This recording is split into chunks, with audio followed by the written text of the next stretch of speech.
Hey guys, we're gonna do a vinyl privacy fence right here with no digging, all in one day, today. Yeah, today is the day. And this house is gonna get a brand new fence, and by the end of the day, we're gonna be done and on to the next one. Mark is gonna show up later because he is a little bit of a fair weather fencer and it's a little bit cold out. Now, there's a couple things I gotta mention. Yellow is a gas line, red is a power line, orange is communications. The rule of thumb, you gotta be 2 feet off of it. As you can see, utilities are kind of going everywhere. I don't know who it was. Paparazzi's been trying to nail me for years. As you can see, the utilities are kind of going everywhere, worse than spaghetti noodles. We know where we want to put it. We might have to shift it one way or the other. It's time to get cracking. Where's the crew? They're hibernating. Here's one of the crew. And over here in this corner, we have Jaden. All right, we're gonna have a post there, and our rails determine how long we can go with one section. Our rails for this particular fence is 71.5 inches. So that means 72 inches on center. Right there. 4-foot walk gate. Another corner here. And we said that we were 6 feet max on the sections. Oh, that's just horrendous. So we're gonna change that up just a little bit, because I'm just a little bit past 12 feet. So since I'm a little bit past 12 feet, I'd have to have a whole nother post. So we're gonna extend this section just a little bit so that way we can keep that post down over here, because there's no reason to do that. We're gonna go just a little bit under 12 feet. So that's 70 on center. Our new walk gate mark. There's a lot of people that don't like to use paint, but I like to use paint because I like to know where my post is going. Man, fiber lines and power lines and lines and lines. Jiminy Christmas. I really wish that when people ran utilities, they take everybody into thought process there as far as, hey, maybe they'll want to put a fence in someday. So we want to be straight in line with that other fence, which is like right there. Every pink mark's gonna get a post, and then we'll start marking these out. Jay, can you grab a 300-foot tape? Okay, 40 feet. 40 feet divided by 5, that's not enough. Let's go divided by 7. So if we take 40 feet divided by 7, that tells us 5 feet 8 and 9/16. That 5 feet 8 and 9/16 is under our 6-foot mark, so that's gonna be our spacing. If you wanna go back and double check yourself, just take a standard tape measure and just check your spacings. So we're at 69.5. 69.25. All right, so I started doing the layout here and I ran into an issue. I've got a gas line and I have a post. The yellow is the gas line, the pink is my post, but the gas line's only marking the wire, not the actual line, so I can't trust that. Our rail's 6 feet, so we're gonna put that gas line in the center of a rail. So we're gonna go 3 feet and straddle it, and then we'll mark out from this post to the corner and this post to the gate. Can you hold me on the corner again, Jay? So we have 14.7. Yeah, 410, 5/16. 410. Oh. You feel that sun coming now? It's coming, buddy. 13.10. Some people may choose to get a little bit close to a gas line. I want nothing to do with it. Take that one away. And now we have successfully straddled that gas line.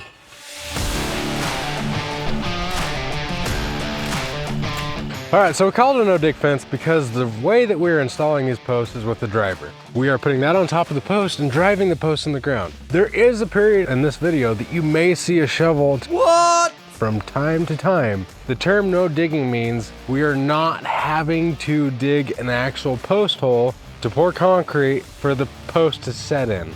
We still might have to use a shovel from time to time, but that does not mean that we're digging an actual hole to concrete a flipping post. Another thing is, these posts that we're driving are 8 feet long. We're looking for 3 feet minimum driven in the ground. We'll go either 4 or 5 out of the ground, and that's gonna strengthen that post.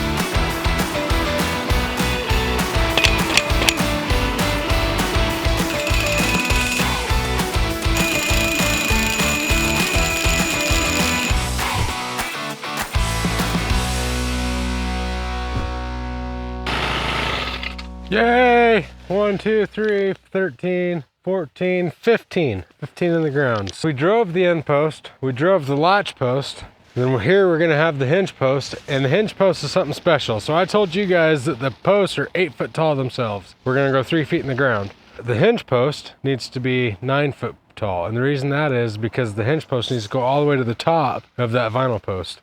They're also gonna have flanges welded on them, and the reason that's important is because when your gate goes to open, it's gonna open and cause resistance and can cause that post to rotate and spin.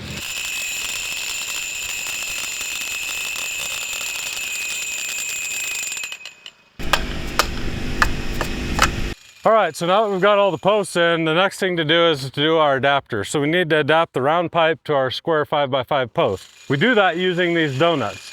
These are the best donuts that you could ever ask for. They're better than jelly filled, they're better than glazed, they're better than powdered sugar. These are red donuts, and the best place to get those is right at our store. We'll put a link right here. Once we put these donuts on, then we'll be able to slide our vinyl post over the top of this and it'll all fit snugly. I know we said no dig, and in all transparency, this is the only thing that we recommend you do. I'm just making a little hole at the base of the post, just for the donut to be recessed below grade. I want as much distance between this donut and this donut as I can get. I want to get that donut down here right below the rail, and then the other one as high in the post as I can get it for the most strength. What I don't want to have happen is to slide the rail in there and go to put the fence together and the rail's running into the donut. It won't allow us the proper insertion. We found it's easiest just to put it below, and then that gives us the proper distance between the top donut and the bottom donut for maximum strength. In most cases, this is as simple as just cutting away a little bit of sod, because we're only trying to go about that deep. The next thing becomes, how do we attach the donuts? And we're going to do that today using the DeWalt concrete nailer, because it'll allow us to shoot through here with a 1-inch pin straight into the steel. We've had really good luck with this. It's super fast and a lot easier than running self-tappers. So this is as simple as just like that. They're cold.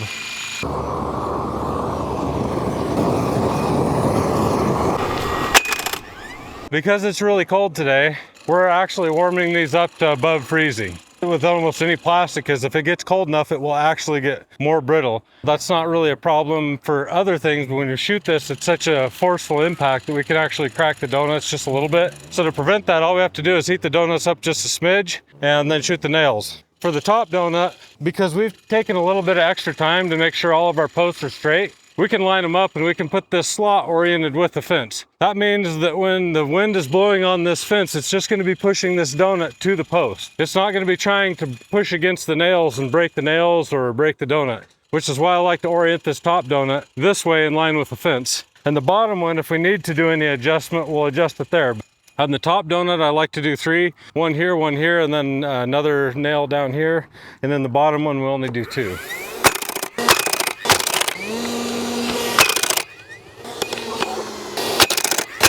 You can look down inside the post and we've got the 3 nails penetrating all the way through the pipe. This pipe here is actually 40 weight pipe, so it's very tough to punch through, but these nails do a very good job of that. Typically, like in Florida, we're only using 20 weight, but we don't really stock any 20 weight up here. Everything's 40.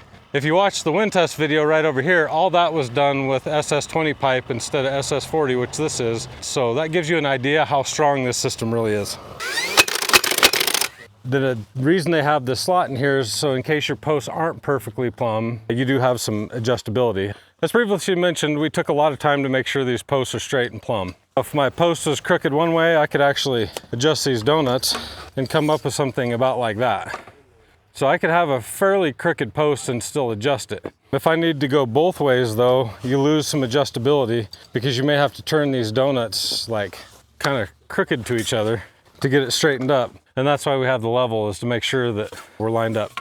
You could actually string from corner to corner across the top and then set all your top donuts with that string.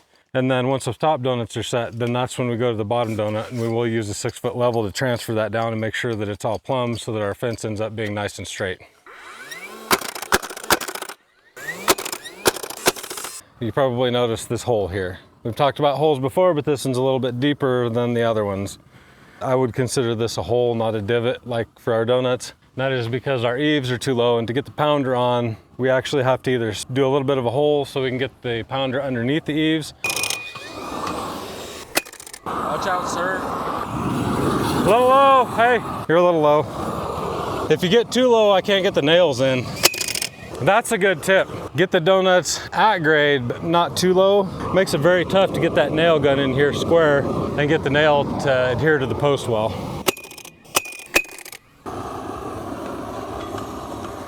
Hit it!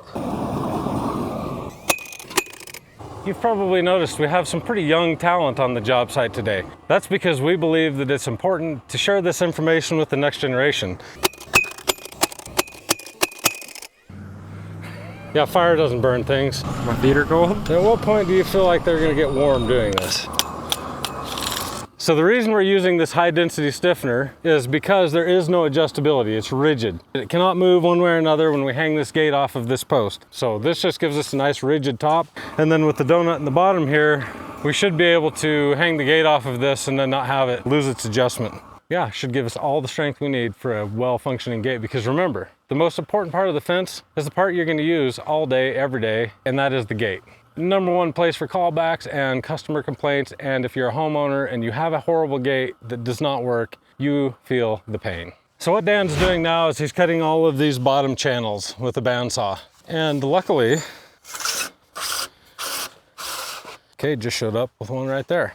Now, if you've never seen these go in, this is the way that these install. So you insert this one this way, and then all we'll do is we'll lift this post up just off the donut, spin it, pop the rail in there, drop it down, and then reposition it back on top of the donut.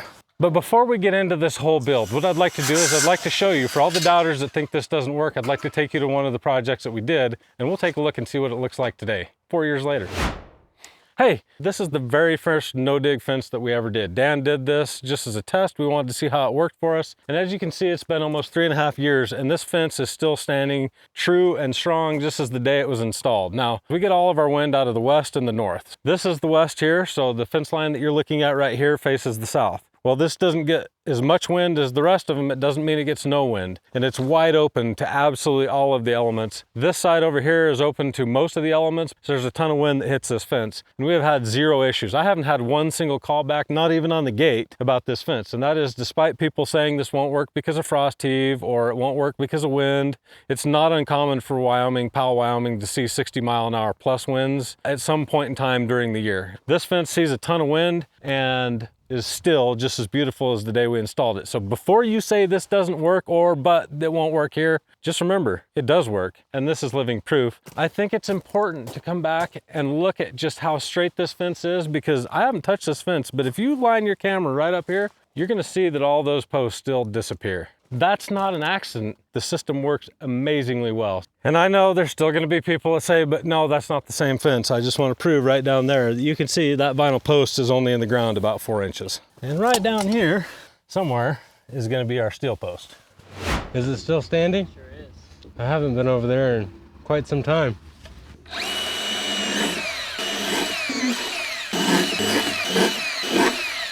Ideally, we would like to have the post cut to the right length, but not enough manufacturers are embracing the no-dig style yet, so we still sometimes have to order posts the full length and then cut it off and then throw it in the landfill. I don't love that, and so we need more manufacturers on board with this style of building and constructing vinyl fence so that we don't have to do that. We got this. Oh, come on, I need some.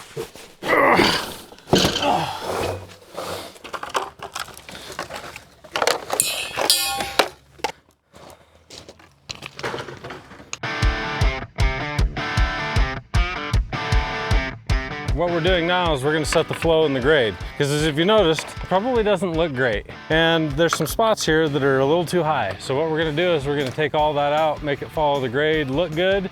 And what we're trying to do is what we like to call the balancing act. It's where we're trying to keep it pretty close to the ground. What? Without making the top look like this, because we follow every grade. So we want to balance everything out. And we don't always make people happy with this. It can be hard for people to understand that you can either have it flow with the ground really nice, or you can have it flat, or you can keep it tight to the ground, but you can't have all three. You gotta choose which one's most important to you. So either the way the top looks, the gap underneath, you have to choose one. You can't always have both unless you have really good even ground. Hey, wait a second. Is that what they always mean when they say go with the flow? We're going with the flow. Give her a whack, and then the next one probably about 2 whacks. Okay. One more. Yeah. All right, just stay there and look the other way now. Yep, that one needs a whack down. It needs a lot of wax. This one up here needs to come up. Yep, right there. Now, if you don't like this way of doing things, the other way to do this is to build the entire fence, then stand back and look at it and decide which ones need to come up or down for your preference, just using the entire top rail. So if you don't have the skill to look across the top and set your height, or you don't want to set up a string at the bottom to get your height that way, then the third way would be to just set it after you get everything all built, set your height, and then do the lockdown screw.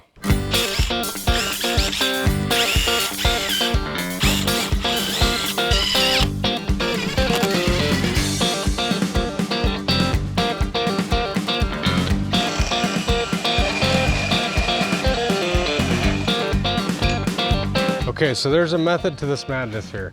You got the donut on the bottom, you got the high density post stiffer on the top. And the reason that it is that way is because you're gonna slide on the top. If this square high density post stiffer is at the bottom, I wouldn't be able to have the play on this post to get into that rail. So now I'm gonna go all the way over against my metal post. I'm gonna bring my rail around, slide it into my hole.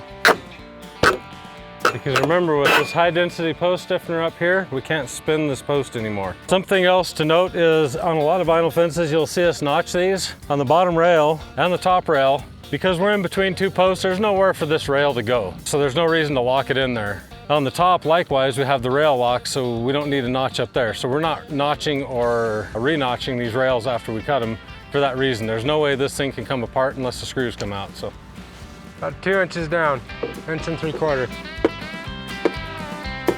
Couple more wax.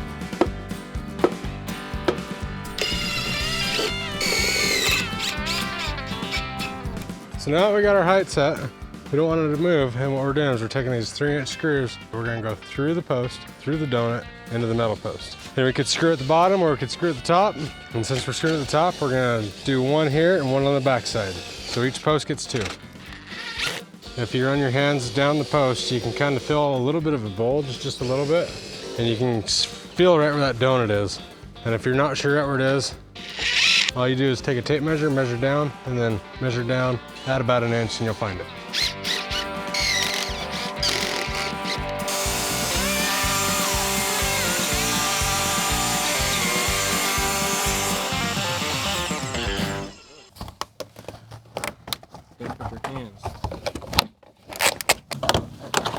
okay, here's what we're gonna do, because this is not efficient.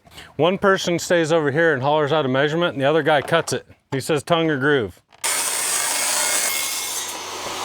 What's the next one? 8 1/4.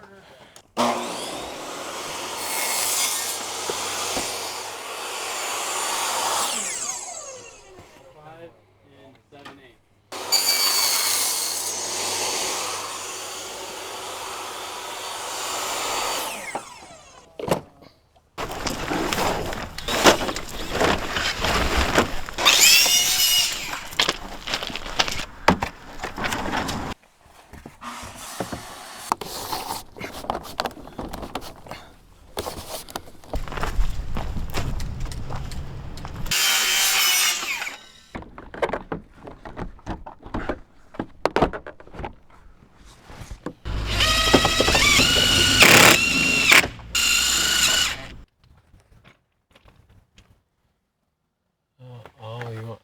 We're holding hands.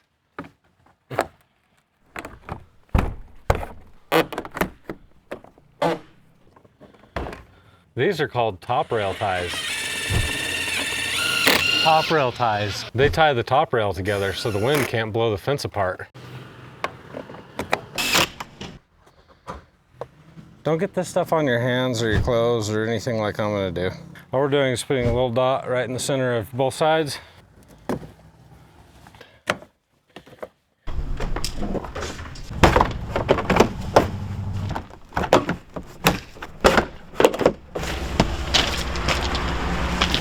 So I did say we were gonna get it all done today, which we did get all the fence built today. The gates are gonna have to be built tomorrow and hung tomorrow, so that's gonna have to be a separate day. I feel like it was still a win because we got all this in a day. Come on, it's still a win.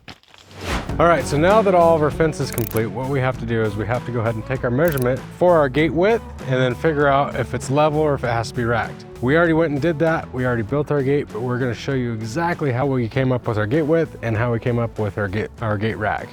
A racked gate is when you have a gate on a little bit of a slope. So as soon as you break the plane of level and you start going up, that is when you have to start racking your gate.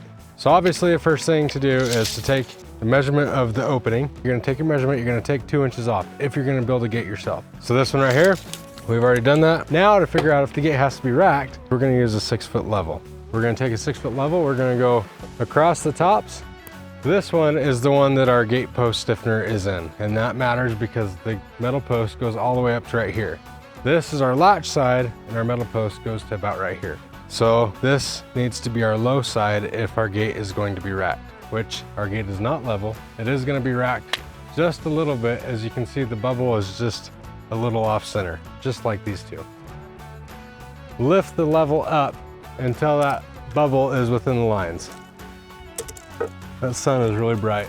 Right there, we are 1/2 inch. So we're a 1/2 inch rise. We already sent that into the shop. The shop has already taken all these dimensions. We have a gate that's gonna fit this opening.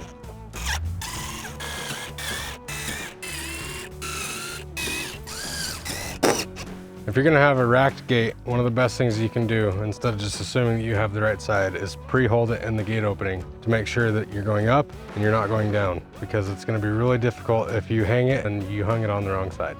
So as you can see, this fits really well in the gate opening. Right here, we're at the top, and right here, we're at the top. We're gonna flip it around and see how much it drops if we were to hang it off of this side right here. Also, if we hung it this way, since it is a rack gate, this gate, when it opens, it's gonna wanna dig into the ground since we're on a low post.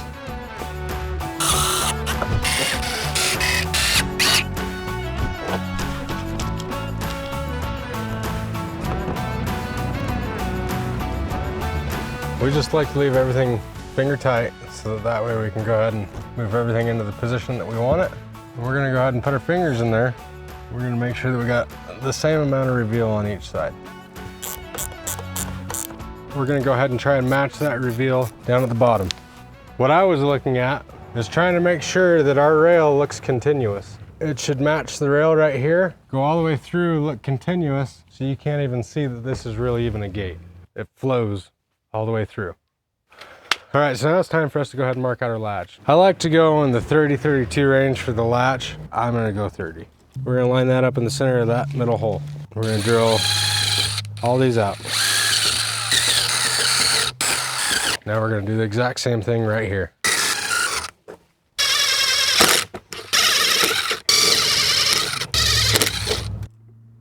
So we're gonna marry those two together.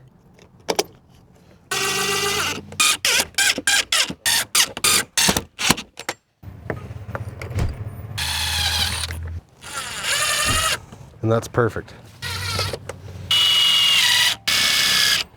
So if you're gonna use a handle with a bumper, the nice thing about this, it keeps all the force when the gate comes to a close, it equals it out. For instead of all the force being on just the strike, it's now also on the handle with a bumper as well. What I like to do is I like to put the gate closed, go right above the latch on the post.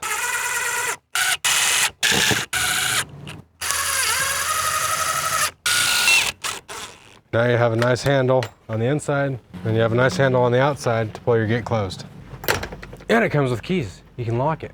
Now the last thing that we have to do is torque the spring so that way you have a true self-closing gate.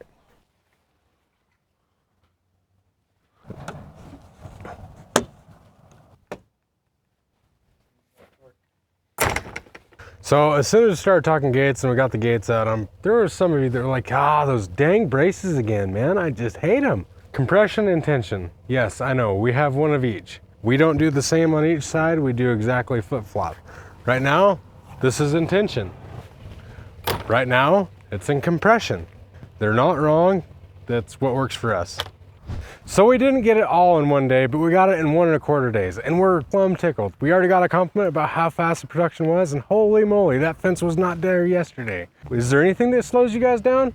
That is one of the nice things about doing a no-dig fence is you can go really fast. If you guys want to see the very first vinyl privacy no-dig fence we ever did, make sure and check that video out right here. And if you guys want to see how to do a no-dig cedar fence, make sure and check that video out right here. This is Dan with SWI. We are Wyoming's Fence and Gate Company. We hope you have a good dang day.